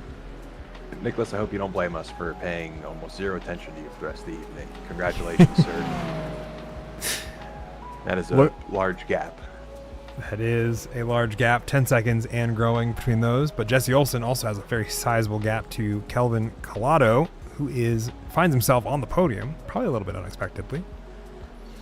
The closest battle, I believe, on track is between Nick Terrell and William LeMaster, two of them battling for fourth. And William LeMaster having a great run out of turn one here. Nick Terrell not going to let him go very easily. Sticks it in. William Master, I think, going for that over-under, trying to get the speed there pretty quickly. Nate Sides in the background, looming about a second behind. You see him in the shot there. And both are also going through this corner. This corner is taking out at least one car. Wouldn't be surprised if we see another. Shallow run from Nick to keep that car in front. William Master making the look, but thinks better of it. That vortex of danger. It's not a good place to put the car for too long unless you have the speed to just be alongside. As two of them battle, Nate Sides gets his kind of wishes granted, I would almost think, being able to catch up to the two of them. That Nick is screaming right now just to let Will know, hey man, just stay behind me. Let's go close this gap and we'll deal with each other later if we don't make it to him. You know, they're 4.5 seconds back, and their only chance to try to chase down Kelvin Collado is going to be to work together and not try to run each other too wide all over the place. They've got similar pace right now from what I'm seeing, so hopefully cooler heads prevail and they start working together to chase down P3 here instead of fighting over fourth. That is our hope, I think, here in the booth. I think William Master may have other plans than what Nick Terrell, I think both Nick and Nate are looking for here. So we'll see Tyler Roberts playing some multi-class into that. We'll jump a little bit further back. Sergei Perok, great qualifying, a bit of a struggle to keep the pace that he had in qualifying into the full race. I'm not sure there's also damage on that car potentially. It looks like that front left has a little bit of a dent in it that might be causing a bit of that struggle. Has had great pace in the last couple laps, but overall running a little bit slower than some of his counterparts. Only fighting off Joshua Harless in the background. Kenny Duval diving in from his spot in P6, I believe. Oh, sorry, excuse me, P7. Can't discount Devin Adams. Not Kevin Adams. Devin Adams. Has his drive-through for the evening. Definitely seeing a lot more here. Now, Michael Doyen's picked one up. Dan Griffin still got his to serve after his issues. Andre Saba's got a drive-through, and Kenny just cleared his. We've got people who are about to get their second. There's still people about to get their first. We might see quite a few more before this race ends, as the boys are really pushing the track limits to the extreme here. Yeah, the two tracks I think we had that are a little bit tighter on the track limits kind of niceties. Andre Saba, one of the people we mentioned, diving in to serve his, giving the positions back to Patrick Cantrell, Matt Malarkey, I'm guessing also Tony and Mauricio Marquez Ramos, with, of course, this drive-through. And Mauricio getting around lap traffic of Chris Kraus. That wing now reattached.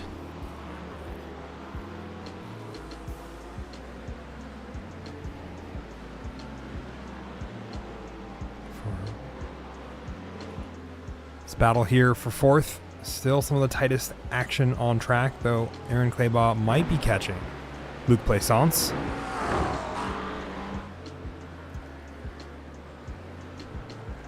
wonder if it's way more mundane. It's Luc Plaisance, not Plaisance. I'm pretty sure it is the more Plaisance French thing. That's how I like saying it. It looks like it should be pronounced that way, but what do I know? A couple other guys are chasing some people down. Yeah, I think you already called out Matt Markley chasing down Patrick. William Lemaster still all over the back and neck. But down in the GT4s, it looks like they are all in the mix.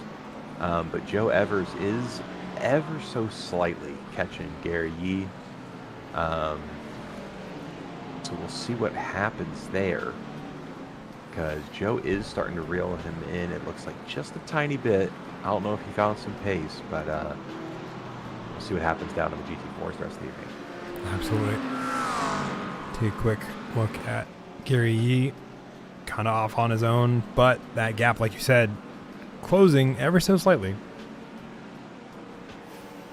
And in the GT3 AM category, Cleo McIntyre being chased down by a wounded Landon Orr. That is still a battle there. Dan Griffin, I think his night has gone from bad to worse, as he has jumped back into pits after getting that car, taking that fast repair. And much like we saw, that may have been him serving his penalty that we saw him have. Oh no, doesn't look like a penalty. Keeps it on the wall. Self-imposed. Yep. But a very similar incident that we saw to Chris Kraus a little while earlier. A little bit more mundane because he was able to keep it out of the wall, and also didn't take out his teammate in the process. I believe this is the battle for the GT3 AM win, correct? Between Landon and Khalil? If that's what you said earlier. Negative. It is a battle in GT3 AM. I think this is the bottom spot on the podium. Both podium. Joshua, actually, sorry, if my numbers are correct, which they may not be, because these are based off of what we have in the iRacing League names, because we have Pro and Am in front of all of the drivers' names that I've moved to suffixes, like we see here. Luc Plaisance, as well as Joshua Harless and Charles Rotes, are also further up in the AM category that I have easy access to. So gotcha. I think Aaron Claybaugh actually might also be an amateur right behind Luc Plaisance. So that Luc Plaisance, Aaron Claybaugh battle, Might be, I believe that's a fight for a win here think down in it the is. GT3 AM category. Luke Plaisance up 10 positions. Aaron Claybaugh up 7. So good racing, good evening of just consistent driving for both of them has gotten them to this point as they battle over this win.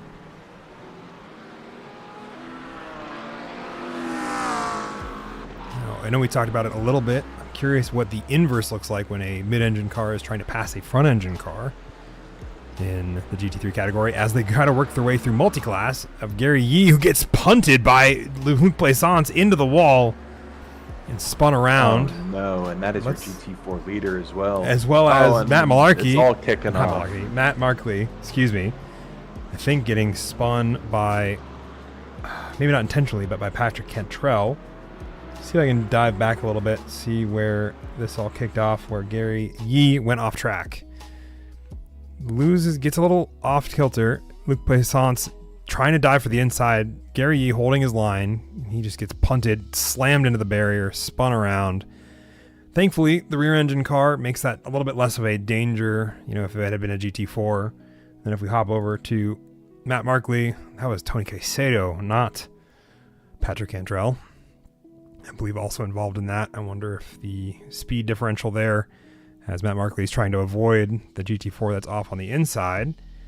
And Tony goes for the late lunge and just hits the back corner. Tony.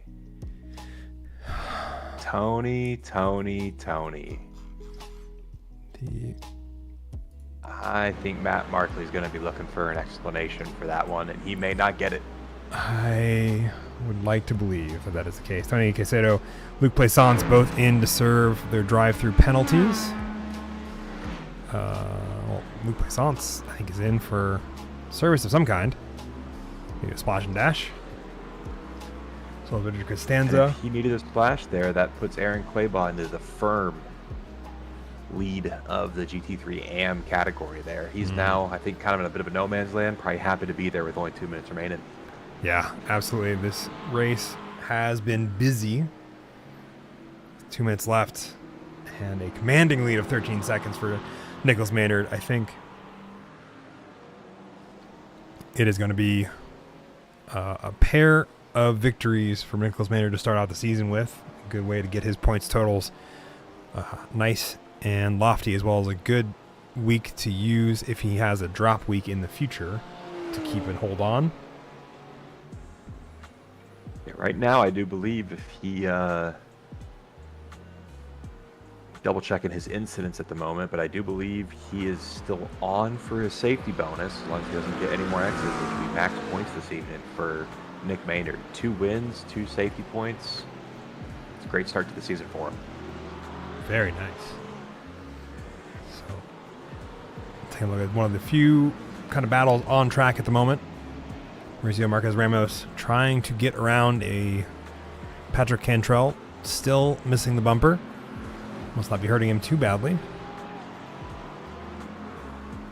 As he is working his way around. I'm guessing next time we see Nicholas Maynard cross that start-finish stretch, we'll have ourselves a white flag. As these two are working through the first corner. Sergei Perot, Marquez Ramos almost getting hit by Sergei Perot, and Sergei Perot trying to avoid that contact there from that self-spin. Matt Markley back into it as a result. Work his way back up the order, get some points back in there. 2 of them going too wide through turns number, that's 3 and 4. Yeah, it's a real 3 and 4 here. It's not like Austria. All right. However, I do believe that little pink is turn 3. Gotcha. Turn 2. Okay. So you have the hairpin at they're 1. Not completely, yeah. Okay. They're not completely innocent here. And Nicholas Maynard coming around to take the checkered flag. The second win of the night. Oh, he gives a little burnout for the fans coming across the line there. Oh, and he spins it. I hope those safety points don't count. Oh, they will, because we don't have all the drivers finished yet. It hasn't added them to his incident Okay. count. He's still showing 7 at the moment, but a dominant Alright. night from Nicholas Maynard, burning them down here across the start-finish line. Pulling further back, Marco Doyen looking to get a last-minute position against Andre Saba, who's trying to work his way around Tim Schaefer in the GT4s, another category. Pretty quiet tonight. Joe Evers taking over the lead of that class after Gary Yee was unceremoniously deposited into the infield. And Tony Caicedo also having a crash, I think, after taking the checkered flag. We'll find out. Michael And I want Doyen. to add, in all of that, Nicholas Maynard is still doing a burnout down the front stretch. This is a work of art that is going down, coming into turn 1 right now. We'll follow him, hop over to him as we watch these two race over the line. And Andre Saba holds on to his position. Luc Plaisance trying to figure out where to go. Nicholas Maynard happy with his performance this evening. Andre Saba parking right in front of him. Let's see. A few more still to finish. Gary Yee, as well as Sean Harvey, Devin Adams in the GT4 field. Rounding out, Kyle Orovets, I think, will be our last finisher of the evening. Maybe? Possibly? Nope, Devin Adams will be. As they are coming across the line to take home their respective positions. Richard Costanza, the other Veterans United GT3 car. Lovely to see him back again this season. Both of them come home, and I think we have results. Let's see if it does the results for the race. Do I have race results? Can I get some race results? Nope. No, I cannot. Nick Maynard won, Jesse Olsen P2, Kelvin Collado in P3. In the AM category for GT3, it looks like Aaron Claybaugh, followed by Joshua Harless, and Luc Plaisance still managed to hold on to a podium down there in the GT3 AMs. GT4s, we got Joe Evers, Tyler Roberts, and Gary Yee. Technically, Gary Yee did win the AM category down there, but there are only 2 pros. So I believe GT4s may condense into a single championship potentially this season based on the turnout and there not being more than 2 pros in that class. Yeah. Also, Tim Schaefer for GT4 AM, I suppose. Taking home. He'd be the podium for P3, correct? Yes. Yeah. Well, I have him listed as P2 on my timing scored. I showed Tyler Roberts having finished P2 in the GT3. Interesting. In the GT4s. Yeah. Well,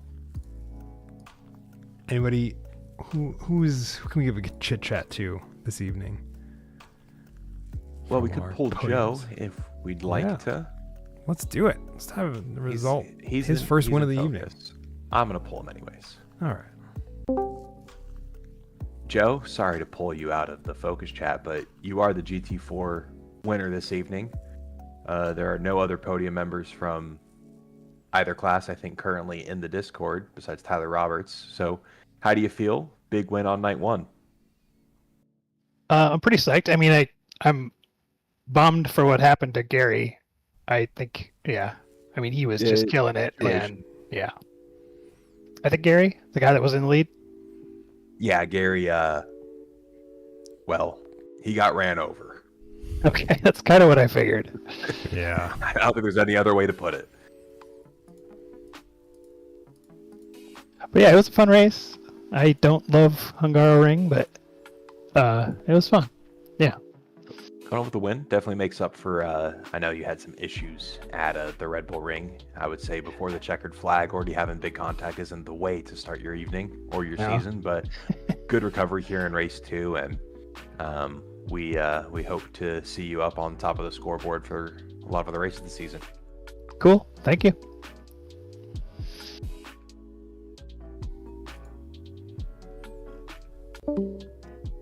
Fantastic stuff with our GT4 winner. As I'm playing around to figure out why the results aren't resulting. While I do that, I'm going to pull in Tyler Roberts. Yeah, let's do it. GT4. I think he Tyler just had a Roberts. black flag. Oh shit! Okay. I was wondering what the noise was for a second there. What's up, guys? Welcome to the broadcast booth. GT4, Well, second place. We'd love to see it. How was your race this too? evening? I thought I was in third. Hi. There was what mine I says. show you. I show him P2. Am I? Weird. Oh, yeah, I am P2. Huh? I could have sworn I was in third. I'm well, curious if Gary so- maybe had an after No, well, penalty. Tim Schaefer, I think, had made a black flag that he I didn't was serve. gonna say because I know Tim was in front of me on that last lap. I was Yeah. trying to catch up to him. He must have had a black flag because Gary did too.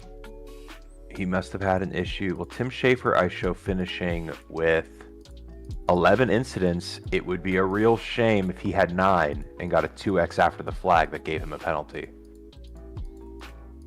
Which Ooh, would he then have to potentially may serve a happened. drive-through if he'd already completed the race? No, it just adds I believe 40 seconds. Oh, it's a time. yeah, it's a it time adds penalty. time if you Ah. don't serve it Yeah, before the end. potentially. Gotcha. I'm not quite sure.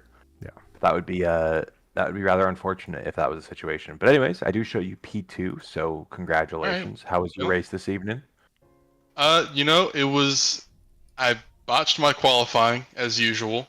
I'm an I saw awful that. qualifier. I was feeling pretty good. I was driving up towards the front, and I felt pretty good. I had a good set of moves on Joe and Tim, and then I just got too aggressive entering one of the next set of corners and kind of just spun myself off of Tim's nose. But bit of a bummer on that, but I was able to obviously drive back up to finish P2. Not the way I wanted to do it, but can't complain with that result. You got to take it when it gives it to you, because you're going to be on the other end of it at some point. So Yeah, it's a good win for Joe. I killed him last race, and he gets the win on the following one. So yeah, he. I don't know if you saw, but Gary had a bit of an unfortunate incident at one point. 'Cause Gary was, I think, 12 seconds clear, 13 seconds clear. did he get involved with a GT3? How did you know? Because I heard someone mention in the other chat that something happened to the I think Joe said something happened to the GT4 leader, so I was trying to go back to see what happened to him.